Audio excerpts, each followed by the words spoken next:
श्रीगुरुभ्यो नमः। हरिः ओम। श्रीमहागणाधिपतये नमः। श्रीमहासरस्वत्यै नमः। श्रीगुरुभ्यो नमः। हरिः ओम। यत्कर्ता जगतां भर्ता संहर्ता महसां निधिः प्रणमामि तमादित्यं बहिరంతస్తమోపహం। జ్యోతిష్యం చెప్పాలి అంటే జ్యోతిష్యం ఎవరి వల్ల జరుగుతుంది అనేది తెలియాలి. యఃకర్త, కర్త అనేవాడు ఎవడు? జగతాం భర్త, జగతిని మొత్తాన్ని భరించేవాడు భర్త, జగతిని మొత్తాన్ని పోషిస్తున్నాడు.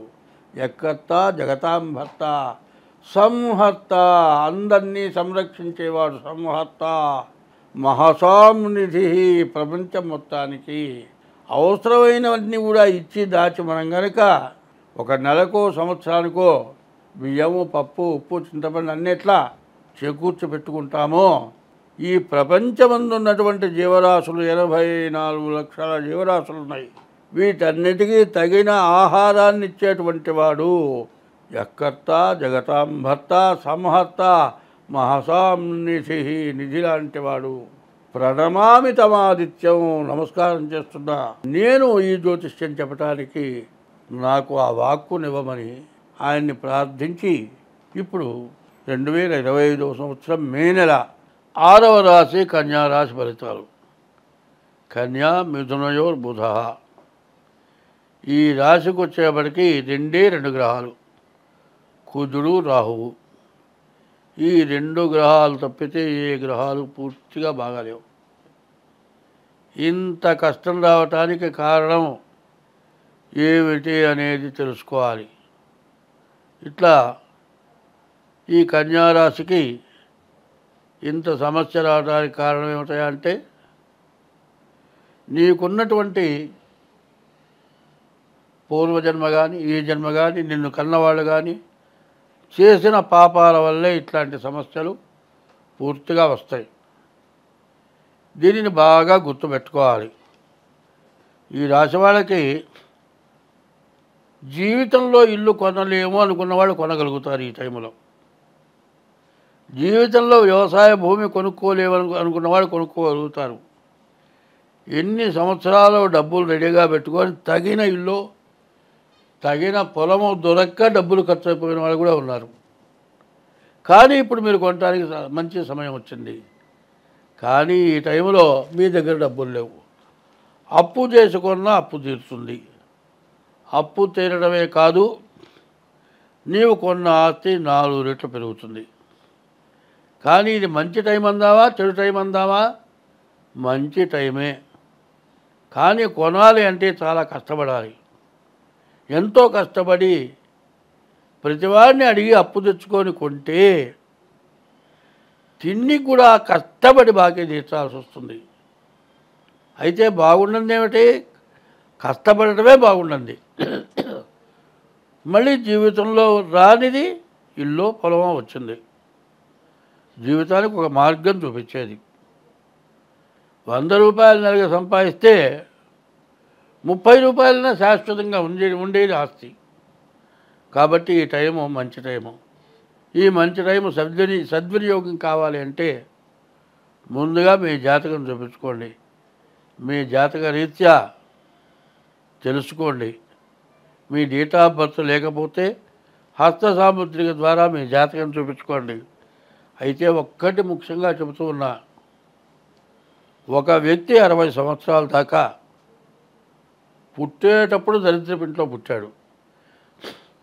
పుట్టిన తర్వాత బాగా కలిసి వచ్చింది తల్లిదండ్రులకి. వీడు బాగా సంపాదన పరుడైనాడు. కొన్ని కోట్లు సంపాదించాడు. కొన్ని తరాలు తిన్నా తరగనటువంటి ఆస్తి సంపాదించాడు. 60 సంవత్సరాలు వచ్చేప్పటికల్లా నా అంత వాళ్ళు లేడని తల బిరుసు అంటారు. ఎవరిని లెక్క చేయడు. నాబోటి వాడు చూసి ఏమవుతుందంటే, అయ్యో వీడి చెట్టు ఏమొచ్చిందే, వీడు ఇబ్బంది పడతాడే, ఉన్నది పోతుందేమో. మనకు లేనే లేదు. ఉన్నవాడున్నా జాగ్రత్త పడితే మంచివాడికి సహాయం చేస్తాడనే ఉద్దేశంతో, అయ్యా నీ జాతకం చూపించుకోయా బాగాలేదు, ఈ టైం ఇబ్బంది పడతామని చెబితే ఏందా నీ డబ్బుల కోసం చెబుతున్నావా మాకు తెలుసులే, ఏ జాతకం చెబితే నీ ఇంత పైకి వచ్చాను పొమ్మనమంటాడు. 60 సంవత్సరాలు సంపాదించింది మొత్తం ఈ టైంలో పోతుంది. అట్లాంటి చెడు టైం ఇది. ఈ టైంలో పోయినటువంటిది ఇక ఏమీ లేదు. తినటానికి తిండి, కట్టుకుంటానికి గుడ్డ లేకుండా ఇబ్బంది పడడం జరుగుతుంది. మనం కళ్ళతో చూచుంటాం ఇట్లాంటి వాళ్ళని.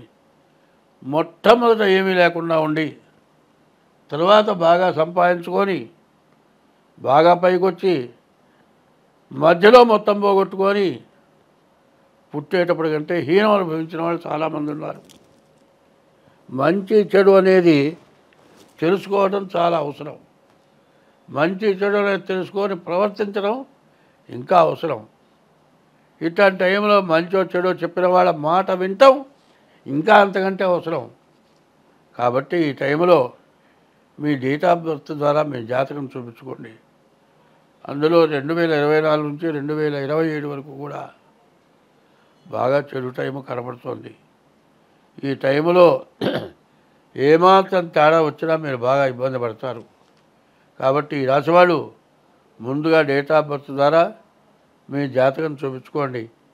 ఎక్కడ మీకు అనుమానం వచ్చినా ఏదో నష్టపడుతున్నాం, మనం చేసే పని ఎదురు తిరుగుతోంది, ఎప్పుడు మన పని ఎదురు తిరగలేదు, ఇవాళ ఎందుకు ఎదురు తిరుగుతోంది అని ఆలోచించుకొని నాబోటి వాళ్ళని సంప్రదించి మీ జాతకం చూపించుకొని తగిన ఉపశమనం చేసుకుంటే మీకు ఎటువంటి సమస్య కూడా రాదు. కానీ ఎట్లా ఉంటుందో చెబుతా వినండి. ఎప్పుడూ జీవితంలో ఏ రోగం ఉండదు, ఎటువంటి రోగం ఉండదు. తిన్న అన్నం అరక్కపోవటం అంటూ ఉండదు, అన్ని రకాలుగా బాగుంటుంది. కానీ వాడికి ఏమవుతుందంటే ఒకప్పుడు చెప్పులుంటే బొట్టవేలికి పైకి లేచి ఉండే చెప్పు, దెబ్బ తగిలితే వేళ్ళకి తగలకుండా ఉండేట్టుగా చెప్పులు కుట్టేవాళ్ళు. ఇప్పుడు ఆ పద్ధతి పోయింది. చెప్పు తగిలిందంటే దెబ్బ తగిలితే బొటన వేలికే దెబ్బ తగులుతుంది. ఈ బొటన వేలు చాలా విశేషమైంది. చేతిలో 5 వేళ్లలో ఈ ఒక్క వేలు పనిచేయకపోతే ఏం పట్టుకోలేము. కాలి వేళ్లలో ఒక్క బొటన వేలు పనిచేయకపోతే చెప్పులు కూడా వేసుకోలేము. ఇవి పట్టుగలిగినటువంటి శరీరంలో భాగాలు. ఈ బొటనవేలికి తగిన దెబ్బ గోరులు ఇస్తుంది. ఈ గోరులు వేసిన తర్వాత ఇట్లాంటి టైంలోనే జాగ్రత్తలు చూపించుకోవాలి అంటే లెక్క చేయకుండా ఎన్ని దెబ్బలు తగిలినా నాకు ఊరికనే పోయినాయి, ఇదేముంది అదే పోతుంది నేను ఊరుకొని కట్టు కట్టించక అట్లాగే తిరిగితే కాలి మట్టి తగిలి సెప్టిక్ అయ్యి ఇంకా దాన్ని కోసి తగ్గక చివరికి క్యాన్సర్ అయ్యి వేరే కాదు కాలే పోయి మనిషి కూడా పోయినటువంటి వాళ్ళు చాలామంది ఉన్నారు. అటువంటి పరిస్థితి రాకుండా ఉండాలి అంటే ముందుగా మీ జాతకం చూపించుకోవటం చాలా అవసరం. దాదాపు 100కి 20 వంతులు బాగుంది, 80 వంతులు బాగాలేదు. ఆ 20 వంతులు బాగా కూడా మీకు జీవితానికి ఉపయోగపడే మంచిది ఆస్తి వస్తుంది. కానీ మిగతా అన్ని నష్టాలు ఎక్కువగా కనపడుతున్నాయి. ఏమవుతుందంటే ముతక శాస్త్రం చూస్తూ ఉంటారు, ఉన్నది పోయిందిట, ఉంచుకున్నది పోయిందిట. ఏదో వచ్చింది కదా కొన్నాం కదా ఆశపడితే ఈ చెట్టు టైంలో ఉన్న డబ్బులు పెట్టుకుంటే కొన్న వస్తువు కూడా పోతుంది. కాబట్టి ఎంతో జాగ్రత్త పడితే ఈ రాశి వాళ్ళకి బాగుంటుంది. స్వస్తి. ప్రతి వాళ్ళకి కాలసర్ప దోషం, ప్రతి వాళ్ళకి కుజ దోషం. ఇది దేనికి వస్తుంది? జాతకం చూడగానే నీకు కాలసర్పదోషం ఎందుకు వచ్చిందయా? పావును చంపితే వచ్చింది కాలసర్పదోషం. ఎవరిని చంపినా కాలసర్పదోషం రావట్లే, పావును చంపితే కాలసర్పదోషం ఉంది. మరి ఇట్లాంటివి చేయటం వల్ల పావుని చంపితే 7 జన్మాలు 7 14 జన్మాలు కాలసర్పదోషం వస్తుంది. అందువల్ల ఈ దోషాల నుంచి బయటపడాలి, అందరం మంచిగా బతకాలి. హిట్లరు ప్రపంచాన్ని గెలవాలని యుద్ధం చేసి చివరికి శవాన్ని తీసుకెళ్లే రోజు ఆ చేతులు బయట పెట్టుకున్నట్ట. క్రిస్టియన్స్ బాక్సులా కాబట్టి బాక్సులో పెట్టి పైన మూసేస్తారు. 2 చేతులు ఇట్లా దాపాడు. వాడికి ఏమీ లేదు, అన్నీ ఉన్నాయి. ఉన్నదేంటే పాపం, పుణ్యం లేదు. నీ పుణ్యమైన ధారము ఏమని చేయి దాపాడు. కాబట్టి పాపం చేయటం ఎందుకు, పుణ్యం చేయమని ధారపోయమని అడగటం ఎందుకు? అది లేకుండా ఉండాలంటే ఒక్కటే చెబుతున్నా, గుర్తుపెట్టుకోండి. అన్నదానము కన్నా అధిక దానము లేదు. తల్లిదండ్రుల కన్నా దైవమేరి. అన్నదానం చెయ్యి, తల్లిదండ్రులను జాగ్రత్తగా చూడు. తల్లిదండ్రుల కన్నా దైవమేరి.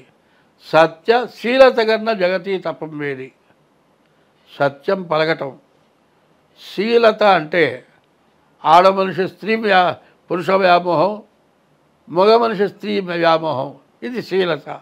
సత్యశీలత కన్నా జగతి తపం వేది. జగతిని తపస్సు ఇంకోట్లేదుట. దయ కంటే ఎక్కువ ధర్మమేది. ప్రతి జీవరాశి యందు దానికి కష్టం వచ్చినప్పుడు దయ చూపించడమే ధర్మం. దయ కంటే ఎక్కువ ధర్మమేది. సుజన సంగతి కన్నా చూడలాభం ఏది. మంచిని చూడటం వల్ల వచ్చే లాభం ఇంకోటి లేదుట. సుజన సంగతి కన్నా చూడలాభం ఏది. క్రోధము కన్నా శత్రుత్వం ఏది. క్రోధం పెట్టుకొని వాడిని ఏదో చెయ్యాలనుకొని చేయటం అంత నీచమైన పని ఇంకోట్లేదు. అంగనామణి కన్నా భిన్నవమణి ఏది. ఆడ మనిషిని మించిన మణి ఇంకొకటి లేదుట. అందువల్ల నీ భార్యను భార్యగా చూడు, చెల్లెలుగా చూడు, పర స్త్రీని తల్లిగానో చెల్లెలుగా చూడు. అంగనామణి కన్నా అవమణి ఏది. రుణము కంటేను నరునకు రోగం ఏది. అప్పుంటే ఆ రోగాన్ని మించిన రోగం లేదు. రుణము కంటేను నరునకు రోగం ఏది. ధరణి అపకీర్తి కంటేను నరకం ఏది. వీడు దుర్మార్గుడు అనేటువంటి పేరు కంటే నరకం ఇంకోట్లేదు. ధరణి అపకీర్తి కంటేను నరకం ఏది. సర్వదా కీర్తి కంటేను స్వర్గం ఏది. నీకు కీర్తి, నువ్వు మంచి పని చేస్తే కనబడ అయ్యా నమస్కారం అంటాడు. దానంతా స్వర్గం ఇంకోట్లేదుట. ఇది ప్రవర్తన ప్రతివాడికి కావాలి. జ్యోతిష్యం కానీ, దేవతా పూజలు కానీ, వీటన్నిటికంటే తల్లి, తండ్రి, గురువు, దైవం ఇవి సక్రమంగా ఉంటే భార్యకి భర్త దైవం, భర్తకి భార్య దైవం. ఈ రకమైన ప్రవర్తన ఎవరికైతే ఉంటుందో వాళ్ళకి ఎప్పుడు ఎటువంటి కష్టము రాదు, నష్టము రాదు. నాబోటి వాడు చెప్పాల్సిన పని లేదు. స్వస్తి.